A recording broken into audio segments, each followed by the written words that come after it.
Sikuchelos ibani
Speak, Lord, your servant is listening. You have the message of eternal life.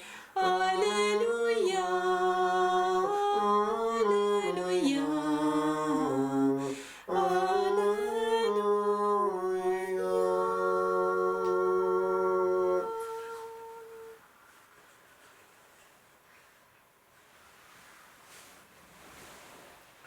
The Lord be with you. And with your spirit. A reading from the Holy Gospel according to Matthew. Glory to you, O Lord.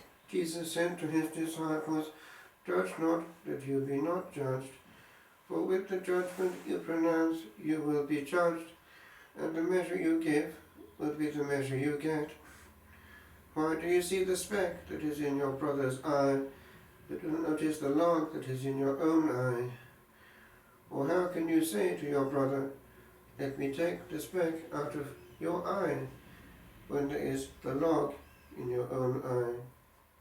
You hypocrite, take first the log out of your own eye, and then you will see clearly to take the speck out of your brother's eye. The Gospel of the Lord. Praise to you, Lord Jesus Christ.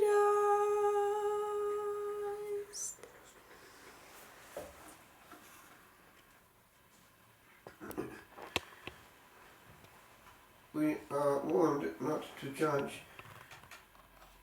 In the Imitation of Christ, the author, thought to be Thomas à Kempis, indicates that in judging others, one is often in illusion, whereas time judging oneself is always profitably spent. In another passage of the Gospel, the Lord does say, by your fruits you will know them. And in that he is discreetly inviting us to observe and therefore to be aware, for a bad tree cannot bear good fruit, and vice versa. And so it is the principle of discernment, and we are allowed therefore to do that. But it is another stage to go on to calculate the interior motives and to sit in judgment seat, and then to communicate our findings unto others, which then involves detraction and a sharing of our authoritative opinion. We have no right.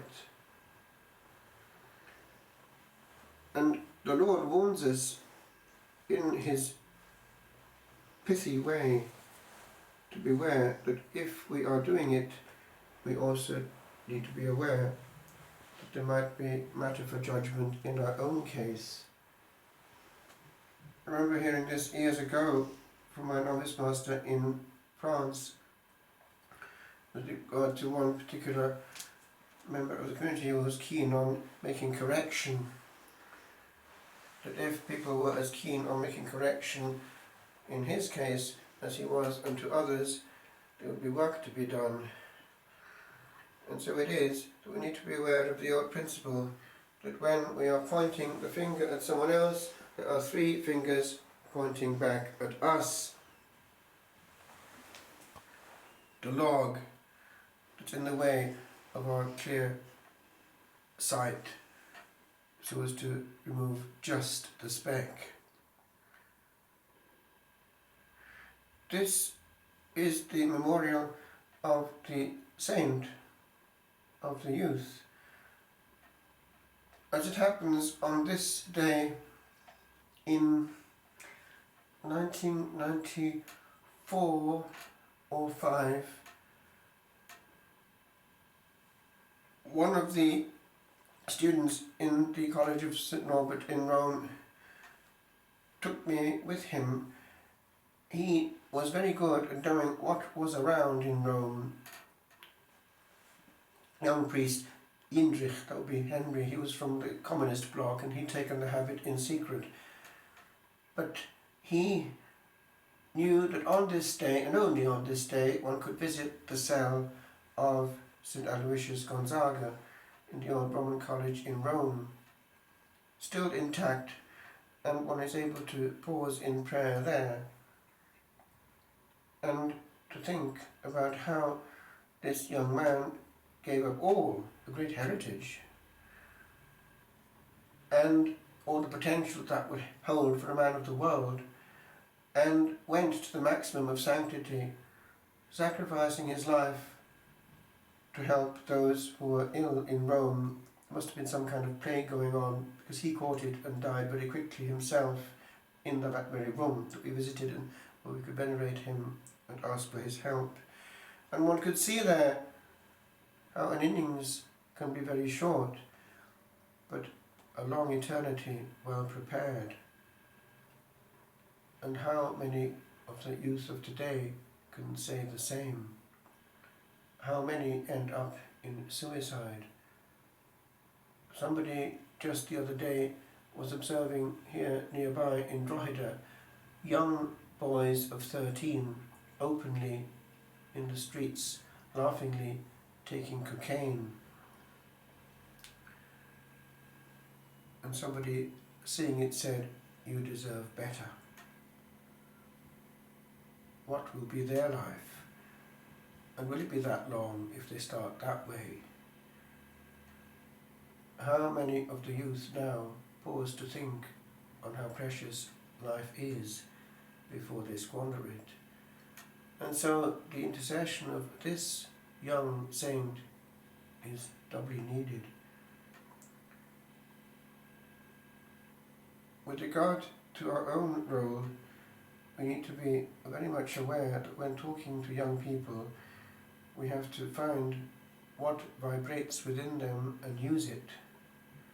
We can use what's there if we're dexterous. Why? Because the same thing is in us as in them, and the same basic questions. It's just that they've never had time to think upon them, and actually may never have until it's too late, because no one ever warned them in time.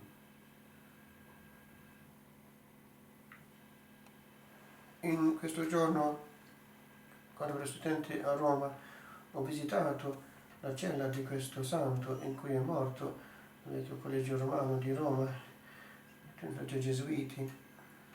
È morto dando la sua vita, perché erano anche che erano malati a Roma, una peste sicuramente, e lui ha scritto questa bellissima lettera alla sua madre indicando come era contento di andare alla vera casa e in cui si ritrovava la famiglia, anche la sua mamma più tardi. Una bellissima vita breve, troncata. Non ha mai visto il sacerdozio, è morto prima, però la devozione all'Eucaristia che era al massimo. A metà della giornata e la notte era in preparazione e l'altra metà in ringraziamento per l'Eucaristia. Facciamo anche noi qualcosa di questo tipo per apprezzare le cose che abbiamo nella vita breve che è nostra. This saint spent 1/2 of the 24 hours in preparation for the Holy Communion of the next day, and the other half of the 24 hours in thanksgiving. Would that we did the same. Ubi caritas in amor, ubi caritas Deus ibi est, ubi caritas in amor, ubi caritas Deus ibi est, ubi caritas in amor, ubi caritas Deus